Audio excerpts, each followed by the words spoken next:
女孩子千万不要去见网友，否则后果不堪设想。她深夜去见榜一大哥，没想到对方竟是个变态杀人狂。男人掐住女孩的脖子，高高举起锤头，好在女孩机灵地躲了过去。报警中心的女警隐约听到电话里传来嗡嗡声，经过分析，她确定那是发廊转灯的声音。现场民警接到指令，立刻排查周边的理发店，果然在发廊的旁边发现一栋破旧公寓。就在被害人命悬一线的时刻，刚泰冲了进来，两个男人展开了激烈的搏斗。榜一大哥武力值爆表，遇见特警也能支把几招，可刚泰也不是吃素的，一招过肩摔就把男人撂倒在了浴缸。刚泰举起沙包大的拳头向缸里砸去，洗澡水很快就变成了血红色。他回过头看到杀人狂的背包里满是受害者的物品，刚泰想到了被杀的妻子，一股愤怒从心底涌了上来。刚泰捡起锤子想要砸碎对方脑袋，而电话的另一头全九已经察觉到了气氛的异常，他赶忙劝说对方，即便你处决了犯人，妻子也不会复活。愤怒的刚泰哪听得下这些，举起榔头就砸了下去，伴随着一阵碎裂声，角落的瓷砖被砸得粉碎。刚泰的理智终究战胜了心魔，连环杀人狂15分钟便被警方绳之以法。女人的表现惊呆了警察厅厅长，他决定支持全九建立黄金时间队，在最短时间内拯救被害人的生命。尽管全九依靠超能力破获了案件，但刚泰认为对方只是运气好，对于3年前的事情他依旧耿耿于怀。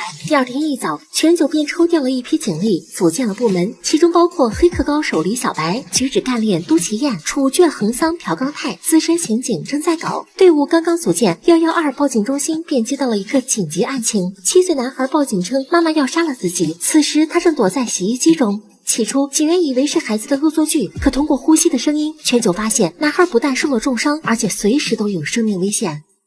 7岁男孩向警察求助，他被妈妈一刀捅伤了肚子，只能躲在洗衣机里。此时妈妈正拿着刀像疯子一样满屋子找他。男孩的血越流越多，顺着排水管流向了下水道。男孩名叫亚兰，奇怪的是他竟不知道妈妈的名字。由于手机中没有 SM 卡，所以定位只能查到大概位置。男孩说他一直被锁在房间，根本不知道家里的具体位置，只看见窗外有很多红砖楼房，而他住的楼层比其他楼房矮，但是比树高。全九推断男孩应该住在3至5层，而定位附近符合楼房特征的只有多福公寓。此时男孩的妈妈正在小区焦急地寻找男孩，他翻遍了所有垃圾桶，但却一无所获。邻居走了过来问他在干什么，女人只能借口说在进行垃圾分类。邻居邀请女人去参加抗议，原来小区里的一户业主经常打骂孩子，刚刚扔出来的垃圾袋里面全是小孩的衣服，上面还沾有血迹。两人决定赶走这样的户主，以免影响其他人。女人只在一旁陪笑，她说还有重要的事情要做，便匆匆离开。回到家里，女人很是绝望，随后她给一位神秘人打去电话，说孩子跑了。此时的警察刚刚到达小区，小区纵横交错，楼宇复杂，挨个排查无异于大海捞针。两人来到保安室，向大爷了解情况。大爷说小区里确实发生过一场虐童案。此时吃罢的邻居大妈也走了过来，一口咬定施暴的是5栋104的业主，因为他家刚扔的垃圾里还有儿童待洗的衣服。两人赶忙向总部汇报情况，随后集结大批警力来到了5栋门前。全九总觉得事有蹊跷，104是1楼的第4户，男孩分明说自己住的楼层比树要高一些。全九建议放弃破门，目标根本不是104，